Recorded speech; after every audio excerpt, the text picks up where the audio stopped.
Boxing Ego here. If you like this video, make sure you hit the like button and also subscribe to the channel and hit the bell icon on the top of your screen to get notified when the latest new content drops. 1. Promoter Eddie Hearn says a Povetkin fight is likely next for Anthony Joshua and blames it on Wilder. Stay tuned. What up, Fight World? It's your boy Ego and I'm back with some more boxing.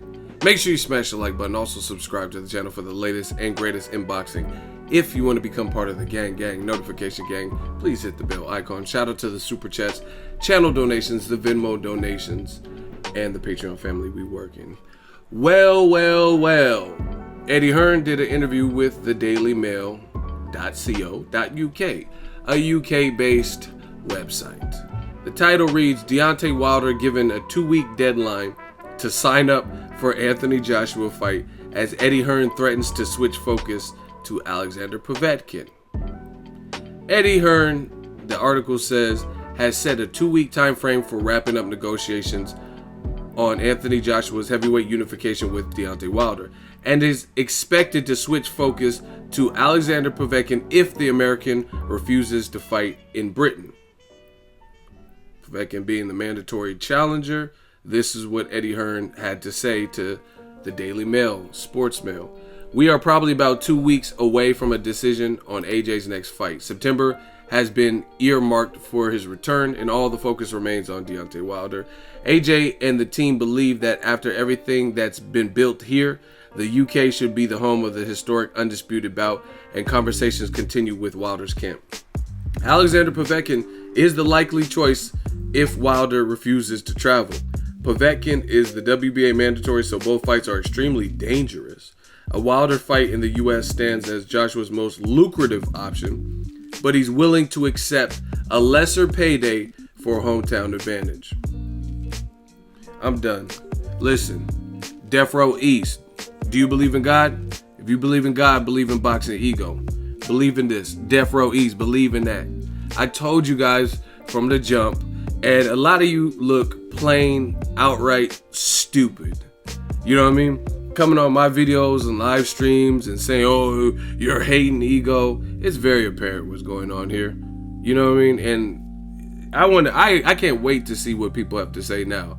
Clinging on for dear life. Somehow, DAZN master Eddie Hearn has found a way to again blame Deontay Wilder, who said he would go to the UK for a fair deal. He says he would fight in the UK. I just seen him. I think it was on Fight Hub TV. He just said his brother just fought. He just said he was willing to go to the UK to fight. But for some reason, Eddie Hearn's saying, hey, 2 more weeks, and making a threat.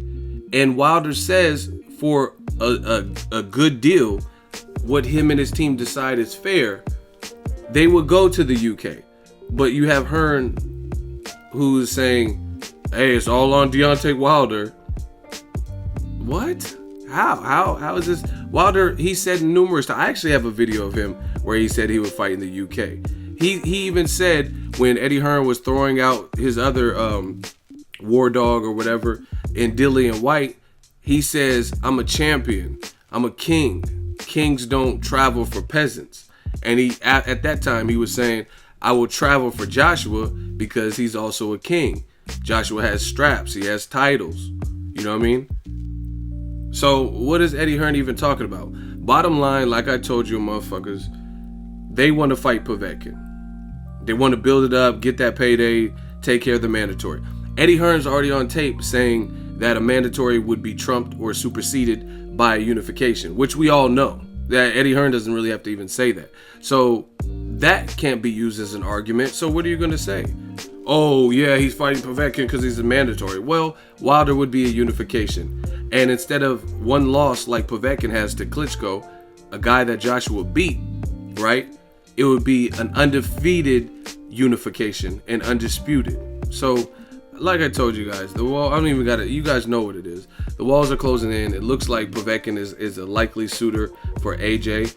And if he fights in Russia, that'll further cement. I can't wait to hear this announcement. But if Joshua goes to Russia to fight Povetkin, I have no problem with a fighter traveling to Russia. It's about what was said. You don't want to travel to the USA, but you'll you'll travel to Russia, which borderlines Europe/Asia, right, to fight Povetkin. So you're going to give him hometown advantage, but your whole talking point is, hey, we can fight Wilder in the States and we know we'll get more money, but we're willing to take a $20 million pay cut to fight him where we've built this. And listen to that argument. They've done a great job promoting AJ. No, I take nothing away from that. UK fans are great, very loyal. But if you've done such a great job and you've built all this, built this house where the fight has to be there, then why can't you generate more money in that spot than in America? You get what I'm saying? He says AJ and the team believe that everything that's been built here, the UK should be the home of the historic undisputed bout, right? But why is there less money available there? Because like I told you guys, the fans are great, but 70,000 fans at a certain price point buying tickets does not equate to Mayweather McGregor having 16 to 18,000 people with much higher priced tickets, because it's a tourist town, a tourist attraction like Las Vegas that always has money coming in and out. You can go to Vegas at any time of the year. The casinos have some level of traffic. You know what I mean? Obviously some time periods are bigger than others, but it's always money coming through there, right? And that's what it is.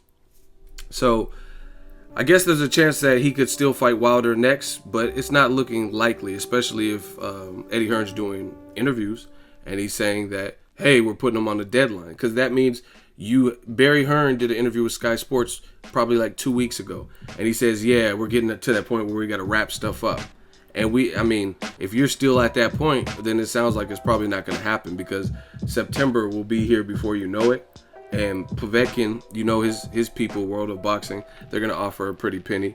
And I believe, in my opinion, Joshua's side is looking at that as a dangerous fight, but also an easier fight than Wilder, because Povetkin is not 6'7". Povetkin has power, but does he have Wilder power?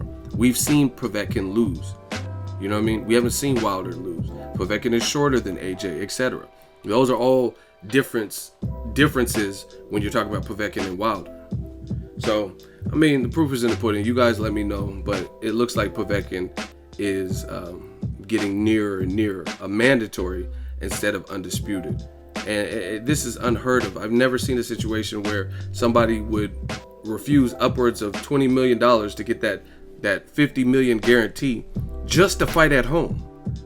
20 mil. It's like you're getting, if you, let's say just the number 20 mil.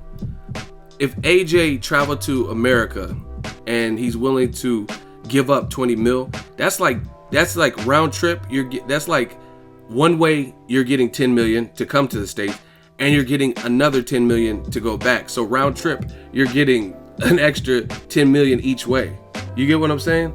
You're getting it. That's the equivalent. It's like if someone says, hey, cover this fight, Ego, it's in Bucharest, and they're going to give me 10 million to get there, and then they're giving me another 10 million to get home. Like, man, of course, minus the rest of the pot. But I'm talking about the amount of money that Joshua is slated to lose in having the fight in the UK. If you're willing to lose 20 million, that would be the equivalent of giving away 10 million each way. You know what I mean? 10 million extra to come to the UK, and then 10 million extra to get back from the USA back to the UK. That's unheard of. I've never heard of that. All that to fight Povetkin for lesser money, less notoriety.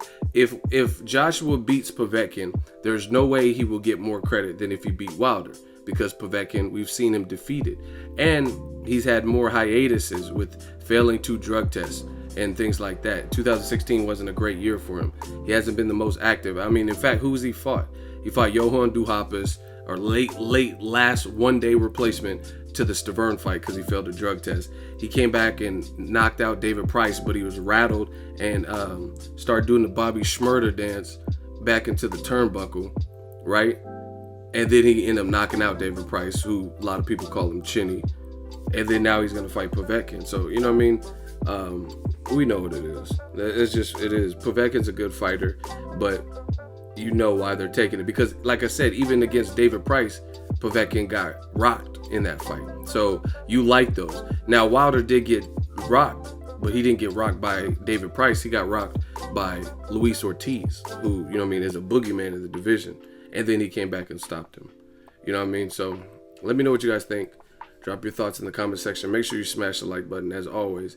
Hate, comment, and subscribe. Till next video is Ego signing off. So if you enjoyed this video and want more content like this on the channel, you can show your appreciation by going to the PayPal donate button or the YouTube support button. And you can donate any amount that you feel is equivalent to the value of this video. Much more to come. Thank you guys for your support. Boxing Ego, the future of boxing.